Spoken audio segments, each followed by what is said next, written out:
Hi అండి. Welcome back to our channel అర్నారా ఊరు. అందరూ ఎలా ఉన్నారు? బాగున్నారా?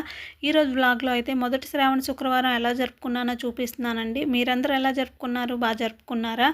ఈ శ్రావణ మాసంతోనే కదండి మనకి పండుగలన్నీ స్టార్ట్ అవుతాయి. ఒకదాని తర్వాత ఒక పండుగ వస్తూనే ఉంటుంది. ఆ రోజు ఎర్లీగా లేచి ఇంకా ఇల్లంతా శుభ్రం చేసుకొని గుమ్మాలకు అవి ముగ్గులు పెట్టుకొని ఇంకా పూజకైతే రెడీ చేసుకుంటున్నానండి. ఇక్కడ ఇంటి ముందు మందార పువ్వులు ఉన్నాయి. మందార పువ్వులు అయితే కోస్తున్నాను. ఇంకా గులాబీలు కూడా ఉన్నాయండి. లక్ష్మీ అమ్మవారికి పెడదామని చెప్పేసి ఇవి అయితే కోస్తున్నాను.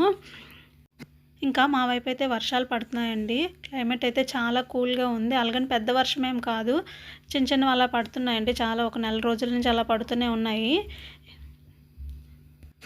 ఒక పక్క పూజకు రెడీ చేసుకుంటూ మరొక పక్క పిల్లలకి లంచ్ బాక్స్ టిఫిన్ అయితే ప్రిపేర్ చేస్తున్నానండి. ఇంకా పిల్లలు ఉంటే ఇంకా హడావిడి ఎక్కువైపోతుంది కదా. మార్నింగే 8 స్కూల్కి అయితే వెళ్ళిపోవాలి. ఇక్కడైతే చామంతి పూలు అయితే మాల కడుతున్నానండి అమ్మవారికి. చూడండి, లక్ష్మీ అమ్మవారికి అయితే చామంతి పూలు అంటే చాలా ఇష్టం కదా. ఇలా మనం కాడలు తీసేసి ఇలాగ మాలలా కట్టుకుంటే మనం ఫోటోకి వేస్తే చాలా బాగుంటుందండి. చూడండి, చూపిస్తాను అమ్మవారికి వేసినప్పుడు కూడా. ఇంకా కాయిన్స్తో కూడా మనకి మాల అనేది కడతారు, చాలా బాగుంటుంది. ఇంకా గాజులతో కూడా మాల వేస్తారు, చాలా బాగుంటుందండి.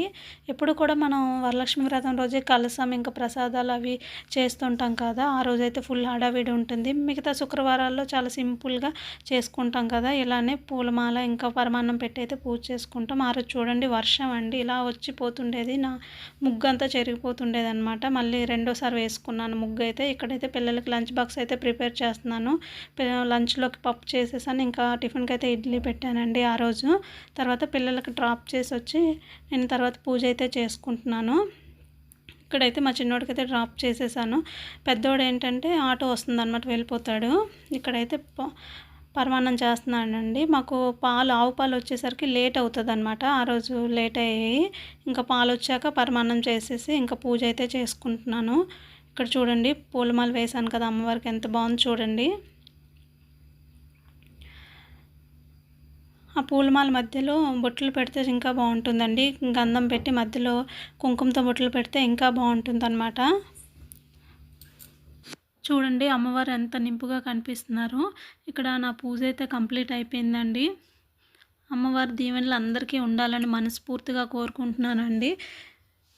ఇలా పూజ చేసుకుంటే అయితే మనసు తృప్తిగా అనిపిస్తుంది. మనసుకైతే చాలా మంచిగా అనిపిస్తుంటుందండి. తర్వాత మా దగ్గరలో ఉన్న అమ్మవారి టెంపుల్కి అయితే వెళ్ళానండి. అక్కడ శ్రావణ మాసం కదా, కుంకుమ పూజలు అయితే జరుగుతున్నాయి అన్నమాట. అంత లెక్క ఇప్పుడు జరుగుతుంటాయి కదండి. నేను కూడా వెళ్ళాను. చాలా బాగా జరిగిందండి. వీడియో అయితే తీయలేకపోయాను అక్కడ.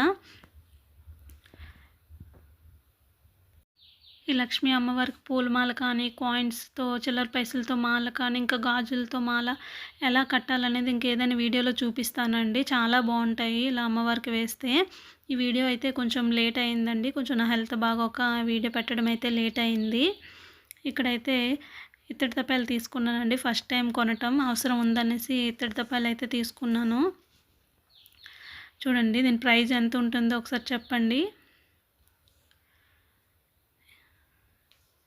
ఇంకా మన ఛానల్లోకి చాలామంది సబ్స్క్రైబర్స్ వచ్చారండి. వాళ్ళందరికీ థ్యాంక్ యూ సో మచ్ అండి. వీడియో నచ్చితే లైక్ చేయండి, షేర్ చేయండి అండ్ కామెంట్ చేయండి. ఓకే అండి, బాయ్.